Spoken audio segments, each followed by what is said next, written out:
Joining us now is Democratic Senator Alex Padilla of California. Senator Padilla, it is good to see you. I have to ask then, if Prop 50 passes tomorrow and it is successful, what happens next? What does that mean, not just for California, but the country? Right. No, I appreciate the question. Look, I, like the governor, am very confident Proposition 50 is going to pass. And one just note that I think the viewers would be interested in. It's not if Prop 50 passes tomorrow, then we go draw a new map. No, there is a map before the voters.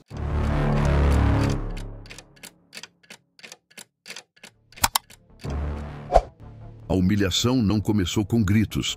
Ela foi construída ao longo de semanas, em reuniões, trocas de mensagens e olhares nos corredores do Congresso. Mas o estouro aconteceu diante das câmeras, com 50 republicanos homens e mulheres que juraram fidelidade a Donald Trump virando as costas. Foi uma ruptura pública, em horário nobre, com o mundo assistindo. O que estava em jogo não era só a liderança de um partido, mas a integridade de uma república. Porque o que se viu foi algo inédito na história recente dos Estados Unidos. O próprio partido expondo seu líder em praça pública, cansado das manobras, do autoritarismo e, sobretudo, do custo político que se tornou inaceitável até mesmo para os aliados mais fiéis. E tudo isso explodiu por 230 milhões de dólares. Trump não apenas pediu esse valor como compensação judicial, como exigiu que o dinheiro saísse diretamente dos cofres do Departamento de Justiça, sob controle da própria presidência. A justificativa, segundo Trump, ele teria direito a essa compensação pelos processos judiciais que enfrentou enquanto estava no cargo. Mas a Constituição, no seu artigo 2, seção 1, é clara. O presidente só pode receber o salário oficial do cargo, nada além.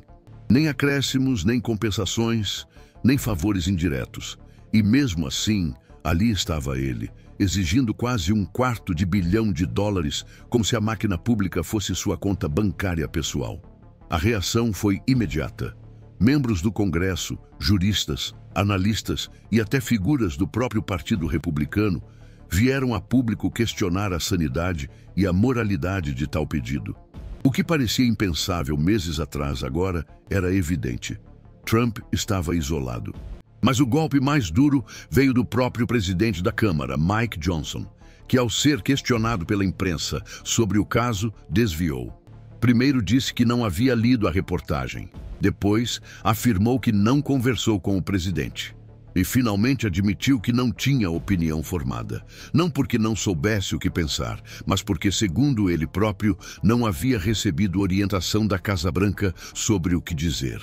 Uma submissão pública que expôs o quanto a independência do Congresso foi corroída nos últimos anos.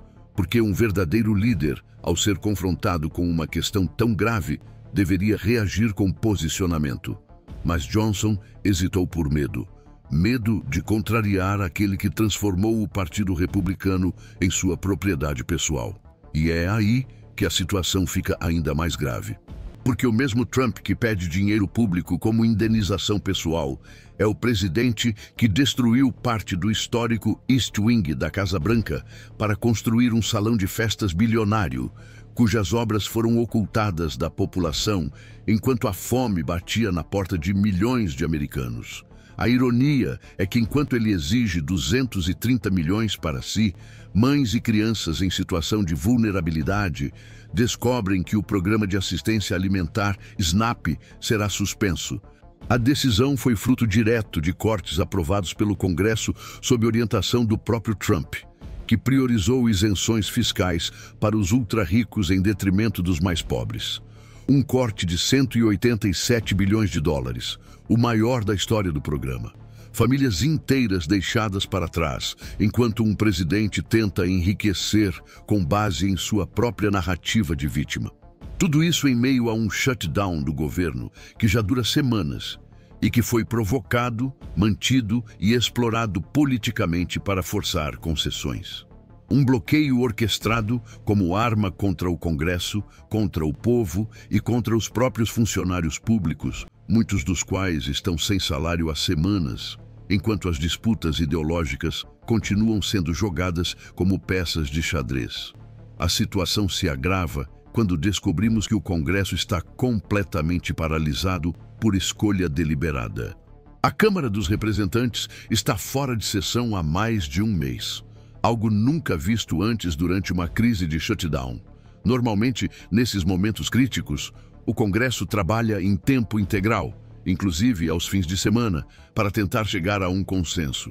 Mas agora, os deputados foram embora, fecharam as portas, abandonaram o povo, e tudo isso porque Mike Johnson, o atual presidente da Câmara, não faz nenhum movimento que não tenha a bênção direta de Donald Trump. É como se o Congresso tivesse deixado de ser um poder independente para se tornar um apêndice da presidência. E isso ficou evidente na tentativa de manipular a narrativa sobre o programa SNAP. Em uma página oficial do Departamento de Agricultura, foi publicada uma mensagem acusando os democratas do Senado de votarem 12 vezes contra o financiamento do programa. Um conteúdo abertamente ilegal em violação direta à Hatch Act, que proíbe o uso de órgãos públicos para fins partidários. Mas a Casa Branca de Trump parece operar fora das regras, fora da Constituição, fora da responsabilidade. A única lógica que impera é a do benefício próprio, inclusive quando se trata de saúde. O aumento de 30% nos planos do Obamacare, que atinge até 17 milhões de americanos, não foi fruto do acaso. Foi resultado direto da falta de negociação, da paralisia política e da manipulação dos cortes. Em estados como a Pensilvânia, esse aumento chega a mais de 100%. Famílias que antes conseguiam manter um mínimo de estabilidade, agora estão sem comida, sem saúde, sem governo. E enquanto isso, Trump joga Sin City com a estrutura federal. Refaz o mapa da Casa Branca como se estivesse num jogo, transforma a política em espetáculo e o povo em plateia se cala. Só que a plateia começou a se levantar e os primeiros a sair das cadeiras foram os republicanos. Parlamentares que sempre foram linha de frente da base agora demonstram publicamente seu incômodo. Alguns por medo de perderem suas cadeiras em distritos moderados, onde o discurso extremista de Trump já não cola.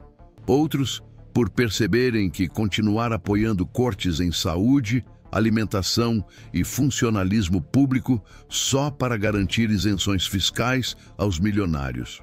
Marjorie Taylor Greene, uma das figuras mais alinhadas com o trumpismo, começou a se afastar em temas-chave. E não porque se tornou progressista, mas porque entendeu que algo está fora do controle. E no outro extremo, deputados moderados de estados como Califórnia, Nova York e Carolina do Norte já não sabem como explicar aos seus eleitores que estão sendo forçados a votar contra seus próprios princípios. Eleitos com a promessa de equilíbrio, hoje estão encurralados por uma pauta que só atende aos interesses do núcleo mais radical do partido. E diante disso, a palavra traição mudou de lado. Não é mais a oposição que trai o presidente. São os próprios aliados que, ao perceberem o tamanho do buraco, decidiram puxar o freio por sobrevivência política. O colapso da liderança de Mike Johnson se tornou evidente. Incapaz de controlar os extremos, sem autoridade sobre os moderados e completamente submisso a Trump, ele perdeu o domínio da Câmara. E com isso, abriu espaço para que algo acontecesse. 50 republicanos se posicionarem de forma aberta contra a linha oficial do partido. Um gesto que, num sistema polarizado como o americano, é quase uma revolução. Porque exige romper com o medo, com o oportunismo e com o culto à personalidade que transformou a política em teatro. E essa ruptura veio de votos, de posicionamentos e de uma coragem que começa a contagiar outros. E se você chegou até aqui, provavelmente sente a mesma coisa, que algo mudou, que a máscara caiu. E que talvez estejamos assistindo o começo do fim de uma era construída sobre o medo, a manipulação e o culto ao ego.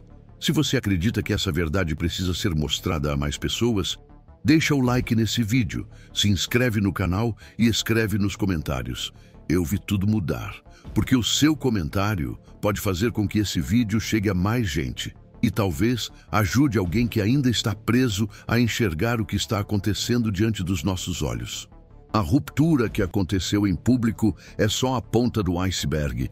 Por trás das câmeras, o que se vê é um partido dividido entre a fidelidade cega a uma figura cada vez mais tóxica e a necessidade de sobrevivência política em distritos onde os eleitores já demonstram sinais de esgotamento.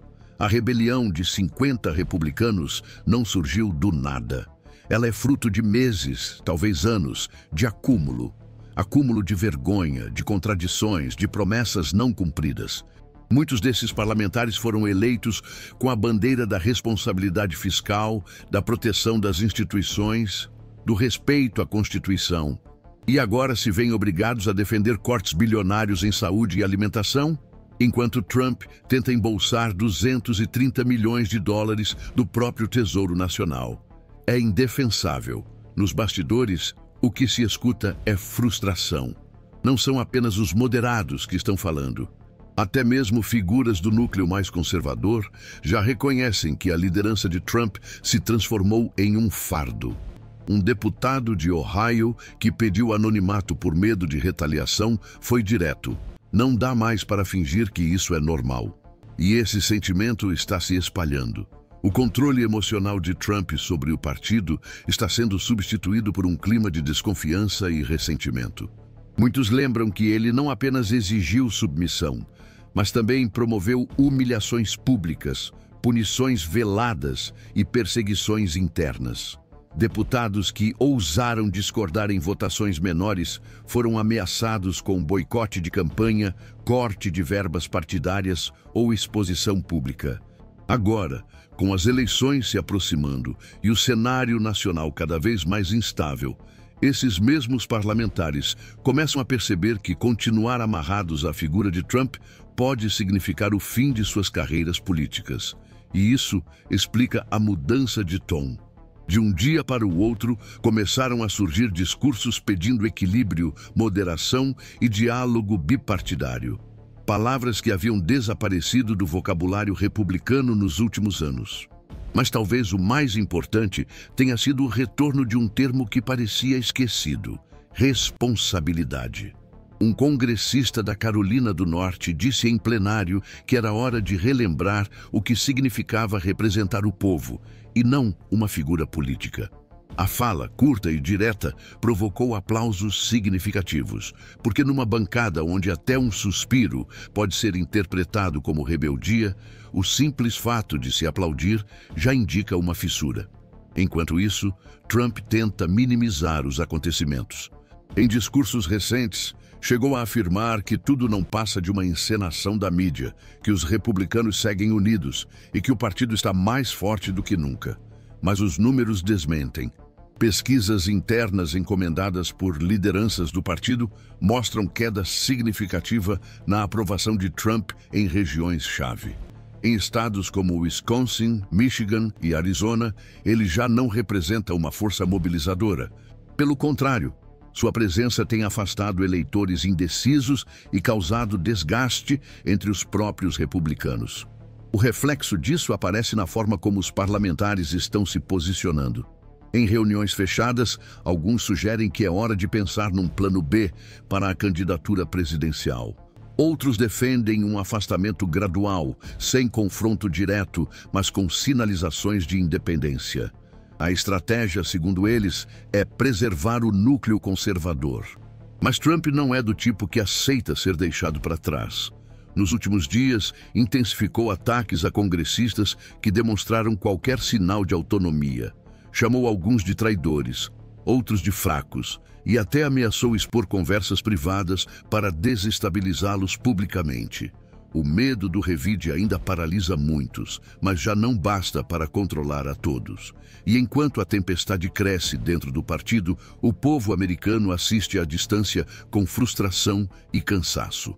Um cansaço que vai muito além da política.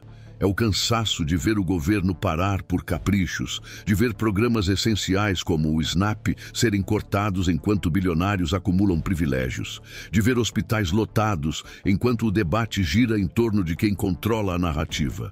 É o cansaço de quem perdeu a fé no sistema. Em entrevistas recentes com eleitores de diferentes perfis, a resposta se repete. Estamos cansados de esperar que alguém cumpra o que prometeu. Cansados de ver os mesmos rostos dizendo as mesmas mentiras. Cansados de ser usados como moeda de troca. E nesse cenário, a reação ao pedido de 230 milhões de dólares de Trump não é apenas uma indignação pontual. É o estopim de um sentimento reprimido. Uma professora do Texas, ao ser entrevistada por um jornal local, resumiu: ele quer enriquecer enquanto a gente escolhe entre pagar o gás ou comprar comida. E é exatamente isso que está em jogo. Porque o corte no SNAP não é uma abstração. São milhões de famílias afetadas, crianças que dependem daquela comida na escola, idosos que precisam da cesta básica para sobreviver, mães solteiras que veem o carrinho do supermercado esvaziar a cada aumento no preço dos alimentos. E tudo isso é agravado por um governo paralisado, um Congresso ausente e uma presidência que parece viver em um universo à parte. Enquanto isso, grandes corporações como a Walmart começam a pressionar os republicanos por trás das cortinas. Porque quando o dinheiro do SNAP para de circular, o impacto é direto no consumo. Menos dinheiro para comida significa menos vendas nos supermercados. E isso afeta o lucro, os acionistas, o mercado. Ou seja, a ideologia cega de cortes começou a bater de frente com o pragmatismo empresarial. E quando o bolso é atingido, até os aliados mais fiéis repensam sua posição. Por isso, figuras como Josh Hawley tentam se reposicionar. Anunciam projetos para retomar o financiamento do SNAP, mas ao mesmo tempo evitam confrontar Trump diretamente.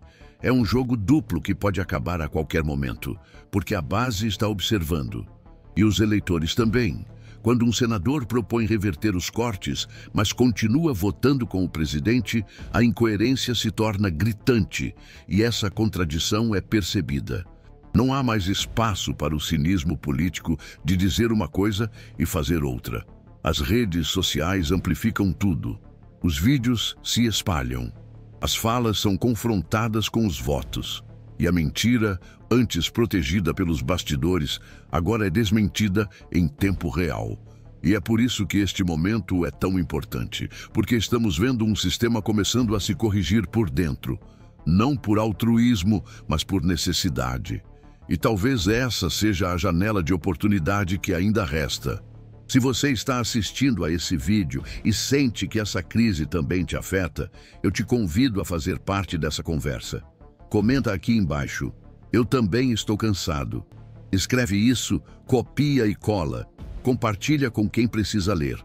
Pode parecer pequeno, mas ajuda a mostrar que você não está sozinho e que há mais pessoas acordadas, indignadas e prontas para dizer chega do que você imagina. Porque quando 50 republicanos levantam da cadeira, não é só uma votação, é um sinal. Um sinal de que até o castelo mais blindado pode ruir quando a verdade se impõe. E se você quer que mais gente entenda o que está acontecendo, deixa o like agora mesmo e ativa o sininho. Aqui a gente não tem rabo preso, não tem medo da verdade e não vai parar enquanto tudo isso não for exposto. À medida que a crise se aprofunda, a pergunta que surge por todo o país não é mais se o Partido Republicano vai se romper, mas quando.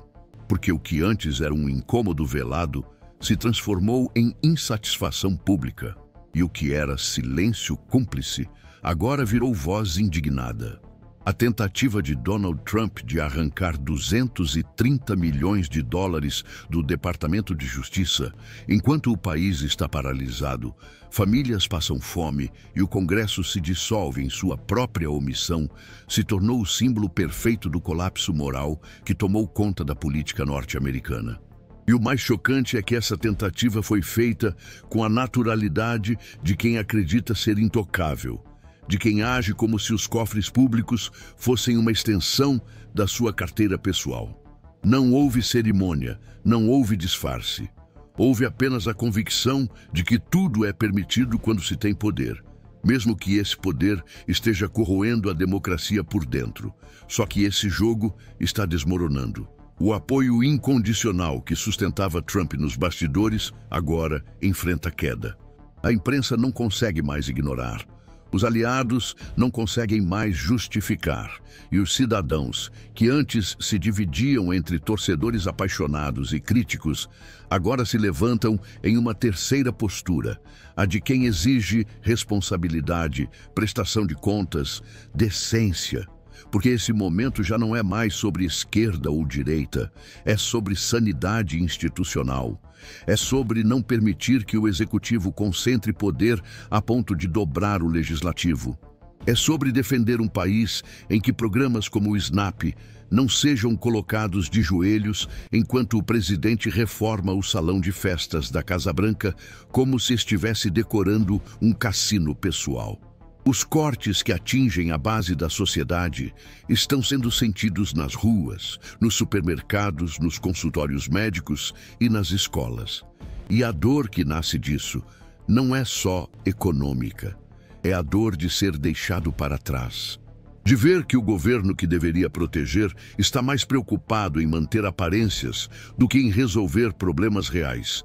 O shutdown do governo, que já deveria ter sido resolvido há semanas, se arrasta por escolha. E essa escolha tem nome, é política, é deliberada. Porque ao manter o país em colapso, Trump tenta forçar acordos, chantagens institucionais e reforçar a imagem de que ele ainda é o centro gravitacional da política americana. Mas até isso está começando a acabar. As investigações em curso sobre o uso de super PACs para financiar seus processos legais, enquanto ele pede compensações extras ao Tesouro, abriram uma nova frente de desgaste. Especialistas jurídicos, ex-procuradores, até mesmo ex-assessores da própria Casa Branca começaram a questionar a legalidade do pedido. E mais do que isso, sua moralidade. Como justificar que um homem que já teve seus custos legais cobertos por doações privadas, venha agora exigir mais do povo americano? Como justificar que, enquanto os servidores públicos vivem incertezas, ele pense em indenizações milionárias para si? Como justificar que, em plena crise alimentar, se debata o ego de um presidente enquanto mães lutam para alimentar seus filhos? Essa desconexão entre a elite política e a realidade das famílias é um retrato da falência ética que paira sobre Washington. Em reuniões do partido, parlamentares que antes aplaudiam hoje cruzam os braços. As falas de Trump, antes ovacionadas, agora recebem aplausos protocolares. Alguns até evitam estar na mesma sala. E não é por estratégia, é por vergonha. Há um sentimento crescente de que o projeto de poder ultrapassou o limite. Que não se trata mais de um líder com ideias polêmicas, mas de alguém disposto a levar o sistema inteiro para o abismo para salvar sua própria imagem. Onde estão os ex-presidentes republicanos? Onde estão os senadores veteranos? Onde estão os defensores históricos da Constituição? Muitos se calam por medo, outros por cálculo político, mas todos sabem que algo está errado. E enquanto essa omissão se perpetua, o caos cresce. Os trabalhadores federais continuam sem receber. Os benefícios alimentares seguem suspensos. Os aumentos nos planos de saúde assustam famílias inteiras. E a confiança na política como instrumento de mudança desaparece a cada dia. É nesse vácuo de liderança que surge a revolta dos 50. 50 parlamentares que resolveram dizer não. Não ao autoritarismo. Não ao desvio ético. Não à chantagem emocional que transformou um partido inteiro em refém de um só nome. Eles sabem que a batalha será dura, que os ataques virão, que serão chamados de traidores, mas também sabem que a história não perdoa quem se omite. Se você chegou até aqui, se esse conteúdo faz sentido para você, se você sente que tudo isso tem a ver com o que está vivendo, eu quero te pedir uma coisa. Escreve nos comentários. Eu não me calo. Digita isso, copia, cola e faz com que essa mensagem circule. Porque cada comentário como esse quebra o algoritmo. Cada vez que você escreve, o vídeo alcança mais pessoas. E cada pessoa alcançada é mais uma fagulha de consciência acesa. E se você ainda não curtiu, ainda não se inscreveu, essa é a hora. O canal existe para isso, para romper o ciclo da manipulação, da mentira e da indiferença, para mostrar o que ninguém quer expor e para te lembrar de algo fundamental.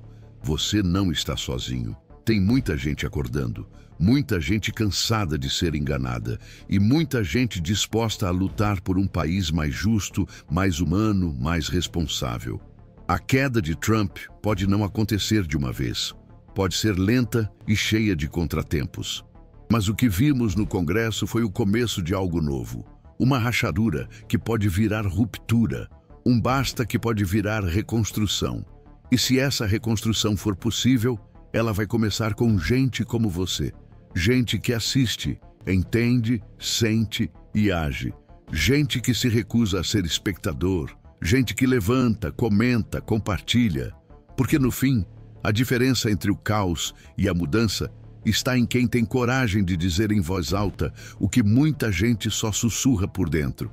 A verdade, quando chega, dói, mas também liberta. E se esse vídeo te ajudou a ver com mais clareza, ajuda a gente a fazer ele chegar mais longe. Curte, comenta, compartilha e volta aqui. Porque nos próximos dias tem mais coisa vindo e você precisa estar por dentro. A crise não acabou, o jogo virou e o país está de olho.